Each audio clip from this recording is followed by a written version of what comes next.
بسم اللہ الرحمن الرحیم۔ السلام علیکم ورحمۃ اللہ وبرکاتہ۔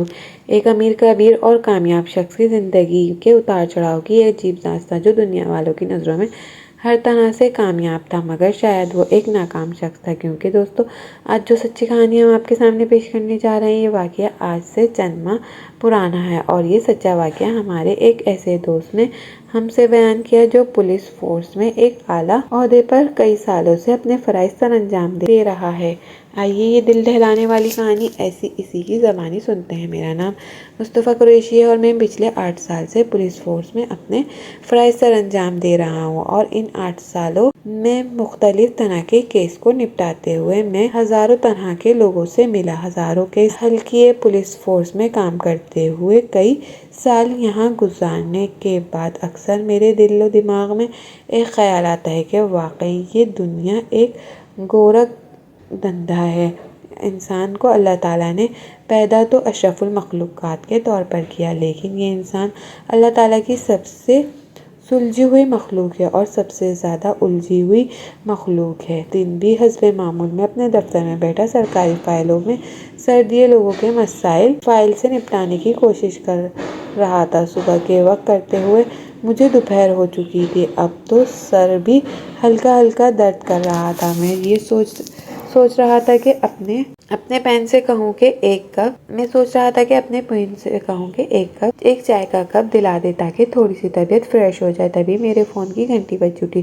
جیسے ہی میں نے فون اٹھا کر کان سے لگایا تو میری دوسری طرف سے مجھے انفارمیشن دی گئی کہ یہاں قریب کے علاقے میں فائرنگ ہوئی ہے، اور سننے میں آیا ہے کہ فائرنگ میں سے ایک شخص جاں بحق ہوا ہے، اور مجھے وہاں کی لوکیشن شیئر کر دی گئی تھی۔ میں نے فوراً اپنی ٹیم کو گاڑی تیار کرنے کے لیے کہا، ٹیم کے 2-4 لوگوں کو ساتھ لیا اور پھر ایک بار پھر سے اپنے دفتر سے نکل پڑا۔ راستے میں لوکیشن کی طرف بڑھتے ہوئے سوچ رہا تھا کہ میرا سر درد کر رہا تھا۔ میں چائے پینے کا ارادہ رکھتا تھا، لیکن یہ نوکری ایسی ہی ہے کہ یہاں پل بھر میں صورتحال بدل سکتی ہے۔ اس طرح کی سوچوں میں گم تھا۔ میں چائے وقت جا چکا تھا۔ یہ دل دہلانے والا واقعہ ایک مسجد کے باہر پیش آیا تھا۔ سننے والوں کو بتاتا چلوں کہ جمعے کا دن تھا اور یہ وقت جمعے کی نماز کا تھا۔ جمعے کی نماز ختم ہوئی تھی، نمازی مسجد سے باہر نکل رہے تھے، تبھی یہاں کسی نے فائرنگ کی تھی، اور فائرنگ کی زد میں آ کر ایک شخص ہلاک بھی ہوا تھا۔ وہ شخص زمین پر اوندھے منہ گرا ہوا تھا اور ہر طرف خون بکھرا ہوا تھا۔ لوگوں کا ایک مجمع چاروں طرف اکٹھا تھا۔ سب سے پہلے تو میں نے لوگوں کو ایک طرف کیا، آگے بڑھ کر جائے وقع کا جائزہ لیا، اپنی ساتھی ٹیم کو کام کرنے کا اشارہ کیا، جس میں 2 لوگوں نے مل کر اس شخص کو سیدھا کر کے لباس سے حلیے سے وہ شخص پڑھا لکھا تھا اور کسی اچھے گھرانے کا معلوم ہو رہا تھا۔ عمر اس کی تقریباً 50 یا 55 برس ہوگی۔ اس نے سفید بے داغ سوٹ پہن رکھا تھا جس پر کالی واسکٹ پہن رکھی تھی، ہاتھوں میں ایک خوبصورت گھڑی بندھی ہوئی تھی۔ میری ٹیم ارد گرد سے تمام ایویڈنس اکٹھے کر رہی تھی، لوگوں کے بیانات ریکارڈ کر رہی تھی، اور میں نے ایمبولینس کو فون کیا۔ ڈیڈ باڈی کو اسٹریچر پر منتقل کیا گیا اور اسے اسپتال پہنچا دیا گیا۔ مرنے والے شخص کے لباس سے ہمیں جو چیز ملی تھی، ان سے معلوم ہوا کہ اس شخص کا نام ڈاکٹر فاروق احمد تھا۔ ڈاکٹر فاروق احمد اپنے علاقے کی ایک جانی مانی شخصیت تھے۔ نہ صرف وہ سرکاری ڈیوٹی سر انجام دے رہے تھے، بلکہ اس علاقے میں ایک بڑا اسپتال بھی تھا جسے وہ بڑی کامیابی سے چلا رہے تھے۔ ڈاکٹر صاحب کے گھر والوں کو اس واقعے کی اطلاع مل چکی تھی۔ جب ہم تھانے پہنچے تو ڈاکٹر کے گھر والے بھی وہاں پہنچ چکے تھے۔ بیوی نے سیاہ چادر میں خود کو لپیٹ رکھا تھا، لیکن وہ صدمے سے نڈھال تھی۔ اس کے ساتھ ایک جوان سالہ لڑکا بھی تھا جو رو رہا تھا، بلک رہا تھا۔ پہلی نظر میں نے یہ اندازہ لگایا کہ یہ یقیناً ڈاکٹر فاروق کا بیٹا ہوگا، اور پھر بعد میں پتہ چلا کہ واقعی وہ ڈاکٹر فاروق کا بیٹا ہے، اور وہ عورت ان کی بیوی تھی۔ ان سے بات چیت کرنے کے بعد مزید معلومات ملی اور پتہ چلا کہ ڈاکٹر فاروق پر یہ قاتلانہ حملہ نہیں بلکہ ان پر یہ دوسری بار فائرنگ کی گئی ہے۔ میں نے ان کی بیوی اور بیٹے کے بیانات لیے کہ اس وقت ان دونوں کی بہت بری حالت تھی۔ وہ بیان دینے کی حالت میں نہیں تھے، لیکن کیا کریں، ہماری ڈیوٹی کا تقاضا یہی ہے، لہٰذا دونوں ماں بیٹے کا بیان لیا گیا۔ ڈاکٹر صاحب نے پوسٹ مارٹم رپورٹ کا اور اس کے بعد باڈی ان کے گھر والوں کے حوالے کر دی گئی۔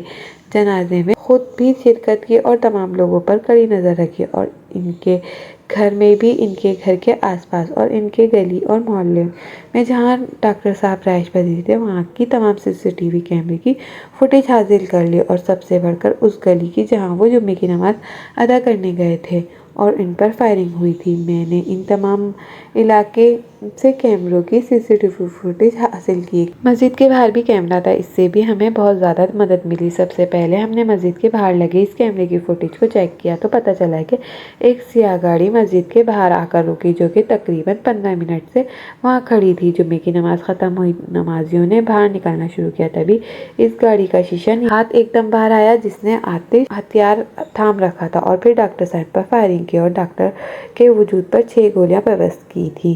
6 کی 6 گولیاں جو ٹارگٹ کی گئی تھیں ڈاکٹر صاحب کو وہ لگ گئیں، اور ان سے صاف اور واضح یہ ہوتا ہے کہ یہ فائرنگ ڈاکٹر صاحب کو قتل کرنے کے لیے کی گئی تھی۔ اب سوال یہ تھا کہ کوئی شخص اتنے پلاننگ کے ساتھ باہر گاڑی میں انتظار کرتا ہے، اور پھر جب ڈاکٹر صاحب نکلتے ہیں تو ان پر فائرنگ کر کے انہیں جان سے مار دیا جاتا ہے۔ آخر اس کے پیچھے وجہ کیا تھی؟ ان کی کوئی دشمنی تھی، کوئی گھریلو تنازع تھا، یا اس کے علاوہ کچھ تھا؟ سب سے پہلے ہم نے علاقے کے لوگوں کا بیان لیا۔ لوگوں کے مطابق ڈاکٹر صاحب بہت اچھی شخصیت تھی، بڑے نرم دل کے مالک تھے، لوگوں کے ساتھ بڑے اچھے اخلاق سے پیش آتے، حتیٰ کہ بعض لوگوں نے تو یہ بھی بتایا کہ ان کے پاس چیک اپ کے لیے جانے والوں میں اگر کوئی ان سے کہتا کہ ڈاکٹر صاحب میں فیس ادا نہیں کر سکتا تو ڈاکٹر صاحب اسے بغیر فیس کے دیکھ لیا کرتے، یعنی وہ ایک نرم دل انسان تھے۔ علاقے کے لوگوں کی اس بارے میں مثبت رائے تھی اور لوگ ان سے بہت خوش تھے۔ اس سے بات طے ہوئی کہ علاقے کے لوگوں کی ان سے کوئی دشمنی نہیں تھی، یعنی کہ اب یہ معاملہ گھر سے حل ہو سکتا تھا۔ سب سے پہلے ملازمین کے بیانات لیے گئے۔ ملازمین بھی کچھ جھجک رہے تھے، کچھ گھٹے گھٹے سے بیان دے رہے تھے، کچھ گھٹے گھٹے سے بیان دیا، اور اس کی وجہ صاف تھی، ظاہر ہے وہ ملازمین طبقہ تھا، اپنے مالک کے بارے میں وہ کھل کر بات نہیں کر سکتے تھے، حالانکہ گھر کے ملازمین آدھی سے زیادہ باتیں جانتے ہیں، اور جب مکمل یقین تھا کہ اس گھر میں ہونے والی کسی بھی اونچ نیچ کے بارے میں ملازمین کو صاف پتہ ہوگا، لیکن ملازمین نے بھی سب اچھا ہے رپورٹ دی۔ خیر، اس کے بعد بیٹے اور بیوی کا بیان پہلے ہی لے چکا تھا، لیکن ایک نئے سرے سے بیان لینا تھا جس میں یہ گالنے کی کوشش کر رہا تھا کہ ڈاکٹر صاحب کی کس قدر دشمنی ہو سکتی ہے۔ اس نے ڈاکٹر صاحب کی جان لینے کی کوشش کی اور اس کوشش میں کامیاب رہا۔ ان کی بیوہ اور بیٹے نے دوبارہ رابطہ کیا اور ایک بار پھر سے کئی سوال کیے۔ ان کی بیوہ کا یہی کہنا تھا کہ ڈاکٹر صاحب ایک نہایت خوش اخلاق اور ملنسار شخصیت کے مالک تھے، کسی نہ کسی کے ساتھ کوئی دشمنی تھی، نہ ایسا کچھ۔ بیان بیٹے کا تھا، اس کا کہنا تھا کہ باپ اپنے کام سے کام رکھنے والا اور صاف دل انسان تھا، نہ کسی کے ساتھ کوئی لڑائی جھگڑا فساد یا کوئی ایسا تعلق ہی نہیں تھا، لیکن یہ بات غلط تھی کہ ان کا ایسا کوئی تعلق نہیں تھا، ایسا کوئی تعلق تبھی تو ان کی جان لی گئی، یہی تعلق ہمیں کھوج کر نکالنا تھا۔ خیر، تفتیش کا آغاز ہو چکا تھا، گھر والوں کے موبائل سے ڈرائیوروں، ملازمینوں، ان کے اسپتال کا اسٹاف، ہر ایک کے موبائل نمبر ہمارے پاس آ چکے تھے۔ ڈیٹا نکلوایا۔ سب سے پہلے ڈاکٹر صاحب اور ان کی بیوہ، ان کے بیٹے کے فون، تمام ڈیٹا ہمارے پاس موجود تھا اور اس کی باریک بینی سے تلاش لی جا رہی تھی۔ دوسری طرف ہم اس گاڑی میں تلاش تھے جو مسجد کے باہر آ کر 20 منٹ پہلے رکی تھی، اور ڈاکٹر فاروق پر فائرنگ کرنے کے بعد وہ گاڑی فرار ہو چکی تھی۔ اب ہم نے پورے شہر میں CCTV کیمرے کھنگالے تھے، اور یہ بہت مشکل کام تھا۔ اس کے لیے ہم نے ٹریفک پولیس کی مدد لی اور شہر کے مین چوراہوں پر لگے ہوئے کیمروں کی فوٹیج حاصل کی اور انہیں کھنگالنا شروع کیا۔ اس گاڑی نے ہم نے شہر سے باہر نکل کر وہاڑی کی طرف جاتے ہوئے دیکھا۔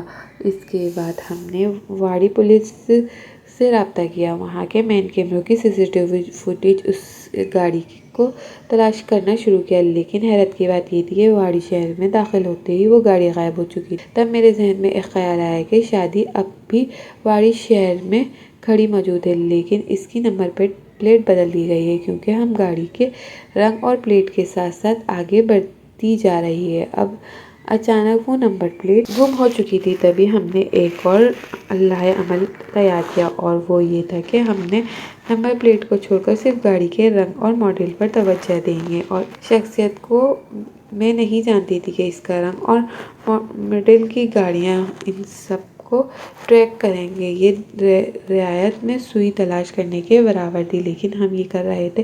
پورے شہر کی ٹریفک میں ہم نے ویسی ہی گاڑیاں نکالی تھی اور اب ان تمام گاڑیوں کے مالکان تک پہنچنا تھا۔ ایک ایک کر کے ہم قدم بقدم آگے بڑھ رہے تھے۔ دوسری طرف ڈاکٹر صاحب کی بیوہ اور ان کا بیٹا بے حد بے چین تھے۔ روزانہ کی بنیاد پر وہ تھانے میں آتے تھے، ہم سے فون پر رابطہ کرتے اور دریافت کرتے کہ تفتیش کا کیس بنا کس حد تک آگے بڑھا، یہ کیا کچھ پتہ چلا، کوئی اپ ڈیٹ ہے؟ ملازمین کے بارے میں تو کوئی خبر نہیں۔ ہمارا جواب ہر بار نفی میں سن کر وہ مایوس ہو جاتے، لیکن ایک پولیس افسر کے طور پر کام کرتے ہوئے مجھے اتنے سال گزر چکے تھے، ہم بھی عام آدمی کو یہ سمجھانا بہت مشکل کام تھا کہ تفتیش کا عمل بہت سلو رفتار میں آگے بڑھتا ہے۔ بعض اوقات یہ اتنا دھیما چلتا ہے کہ سامنے والے کو مایوسی ہونے لگتی ہے۔ اس کا یہ مطلب نہیں کہ ہم کام نہیں کر رہے یا ہم آرام سے بیٹھے ہیں اور تفتیش کر ہی نہیں رہے یا اس کیس میں کچھ ایسا ہے ہی نہیں۔ وہاڑی کے نے ہمارے ہاتھ سے گاڑی لگ گئی تھی جو کہ ماڈل اسی رنگ کی تھی۔ اب اس میں ایک ایک گاڑی کے پاس پہنچ رہے تھے اور ان مالکان سے رابطہ کر رہے تھے۔ پوچھ گچھ کا آغاز ہو چکا تھا۔ تقریباً 5 سے 6 لوگوں سے رابطے کے بعد چھٹی گاڑی ہمیں مشکوک نظر آئی۔ ہم نے اس گاڑی کے مالک کے پاس پہنچے تو اس کا کہنا تھا کہ میں نے یہ گاڑی بیچ دی تھی، بغیر کسی ٹرانسفر کے، بغیر کسی رجسٹری کے، صرف رقم لے کر گاڑی آگے بیچ دی گئی تھی۔ خیر، ہم اس دوسرے مالک کے پاس پہنچے تو اس کا کہنا تھا کہ اس نے یہ گاڑی کسی عورت کو بیچ دی تھی۔ ہم نے وہاں سے گاڑی کی تیسری مالک جو کہ عورت تھی، اس کا نمبر اور ایڈریس لیا اور اس کے پاس پہنچے۔ گاڑی کی یہ تیسری مالکہ عورت ایک بیوہ عورت تھی۔ اس کا کہنا تھا کہ اس نے یہ گاڑی خریدنے کے بعد ایک رینٹ اسٹیشن کو دے رکھی ہے جو کہ کرائے پر گاڑی چلاتے ہیں۔ اب ہم نے وہاں سے اس رینٹ اسٹیشن کے مالک کا نمبر لیا اور سیدھا اس کے پاس پہنچ گئے۔ ہم نے اسے گاڑی کی تصویر دکھائی۔ اس کا کہنا تھا کہ جی یہ گاڑی ہمارے اسٹیشن کی ہے اور یہاں سے 2 دن پہلے یہ گاڑی ایک عورت کے نام پر بک کروائی گئی تھی اور ہم نے وہاں سے اس عورت کی تمام ڈیٹیل لی، اس کے گھر جا پہنچے۔ لیکن حیرت کی بات یہ تھی کہ یہ عورت اس شہر کی رہائشی نہیں تھی، یہ عورت اسی شہر کی رہائشی تھی جہاں سے ہم آئے تھے، جہاں پہ یہ قتل ہوا تھا۔ خیر، ہم وہاں جا پہنچے اور جب اس عورت سے پوچھ گچھ کی گئی تو اس کا کہنا تھا کہ اسے علم ہی نہیں کہ اس کے نام پر یہ گاڑی کس نے بک کروائی۔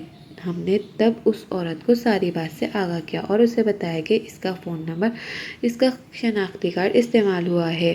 آپ کے گھر سے آپ کا شناختی کارڈ کون لے کے جا سکتا ہے؟ اس عورت کا کہنا تھا کہ میرا بیٹا یا میرا شوہر۔ ہم نے کہا ان دونوں کو بلائیں۔ ان دونوں کو بلا لیا گیا اور پھر کچھ دیر پوچھ گچھ کے بعد ایک حیرت انگیز انکشاف ہوا اور وہ حقیقت کیا تھی؟ وہ یہ تھی کہ اس عورت کا بیٹا شہریار ڈاکٹر فاروق کے بیٹے کا دوست تھا۔ جب ہم نے شہریار سے پوچھا، اس کے چہرے کا رنگ اڑ گیا۔ پہلے تو وہ بات کو گھمانے لگا، گول گول کرنے کی کوشش کرنے لگا، لیکن ہمیں اندازہ ہو چکا تھا کہ یہاں سے ہمیں کوئی معلومات مل سکتی ہے۔ یقیناً یہاں آ کر کہانی میں ایک بڑا موڑ آنے والا ہے۔ ہم نے شہریار اور اس کے باپ کو ساتھ لیا اور تھانے جا پہنچے۔ شہریار نے تھوڑی سختی کی گئی تو اس نے بتایا کہ ہاں یہ گاڑی اسی نے بک کروائی تھی، مگر کیوں کہ اس کے بعد جو کہ ایک راز کھل کر سامنے آیا وہ اس قدر خوفناک اور دل دہلانے والا تھا، ہم سب کی آنکھیں پھٹی کی پھٹی رہ گئیں۔ ہمیں یقین نہیں آ رہا تھا کہ یہ حقیقت اتنی خوفناک ہے۔ شہریار نے بتایا اس نے گاڑی بک کروائی تھی، اسی نے کرائے پر ایک شخص کی خدمت لی تھی تاکہ وہ ڈاکٹر فاروق پر فائرنگ کرا سکے، لیکن کیونکہ آخر اس کی ڈاکٹر فاروق کے ساتھ ایسی کیا دشمنی تھی کہ اس نے اپنے دوست کے باپ پر فائرنگ کروائی تھی، اسے جان سے مار ڈالا۔ تو شہریار نے بتایا کہ اسے یہ کام کرنے کے لیے خود ڈاکٹر فاروق کے بیٹے نے کہا تھا اور یہ کوشش دوسری بار کی گئی تھی۔ پہلی بار انہوں نے یہ کام خود کرنے کی کوشش کی اور نشانہ خطا ہو گیا، اس لیے اب کی بار وہ ماہر نشانے باز کو لے آئے تھے اور انہوں نے ڈاکٹر فاروق پر فائرنگ کروائی اور جان سے چلے گئے۔ اس کے بعد کہانی مختصر ہے لیکن بہت ہی دل دہلانے والی ہے۔ شہریار نے بتایا کہ ڈاکٹر فاروق کا بیٹا ان کا اکلوتا بیٹا تھا،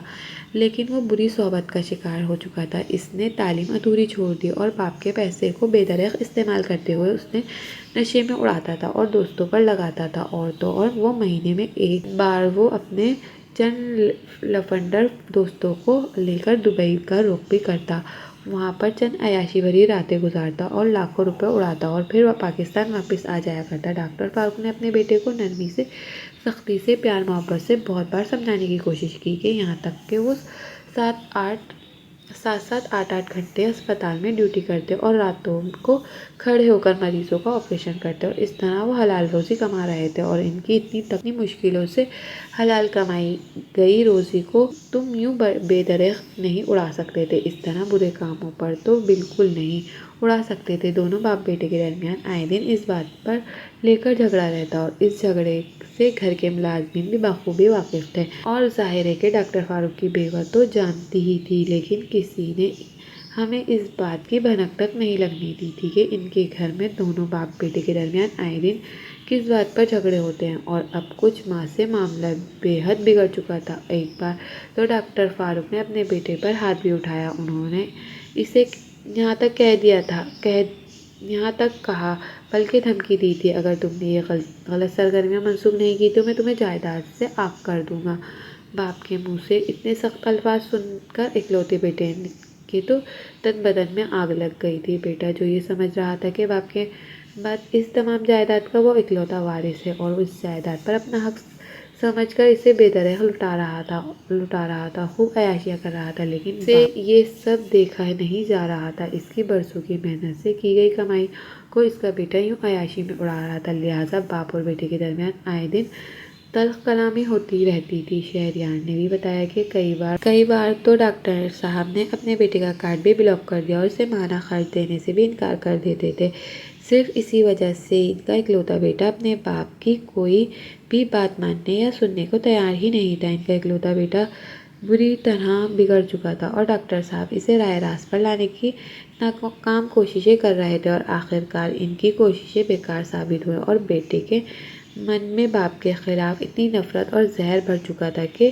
اس نے اپنے دوست کو لاکھوں روپے دے کر اپنے باپ کی جان لینے کے لیے کہا، اور دوسری طرف کوشش کامیاب رہی اور ڈاکٹر فاروق اس دنیا سے چلا گیا۔ اس کیس کی تفتیش کرتے ہوئے تمام معاملات کو سلجھاتے 2 سے 2.5 ماہ کا عرصہ گزر چکا تھا۔ 2-2.5 ماہ بعد جب ہم نے ڈاکٹر کے بیٹے کو گرفتار کیا تو ایک نیا واویلا کھڑا ہو گیا۔ اخبارات اور سوشل میڈیا پر طرح طرح کی چہمگوئیاں ہونے لگی۔ سب سے بڑھ کر مجھے جس چیز کے لیے برا محسوس ہو رہا تھا وہ تھی ڈاکٹر فاروق کی بیوہ۔ آخر اس بیوہ خاتون کے ہاتھ میں کیا بچا؟ اس کے سر کا سائیں اس کا شوہر اس کے بیٹے نے ہی چھین لیا اور ماں کو بیوہ کر دیا، اور خود جیل کی سلاخوں کے پیچھے اپنے جرم کی سزا کاٹ رہا ہے، اور وہ ماں تنہا بیواگی کی چادر اوڑھے دنیا کی تلخ باتوں کا سامنا کر رہی ہے۔ دوستو، مزید اس طرح کی سبق آموز کہانیوں اور سچے واقعات سننے کے لیے ہماری ویڈیو کو لائک کریں، شیئر کریں اور ہمارے چینل کو سبسکرائب کرنا مت بھولیں۔ شکریہ۔ اللہ حافظ۔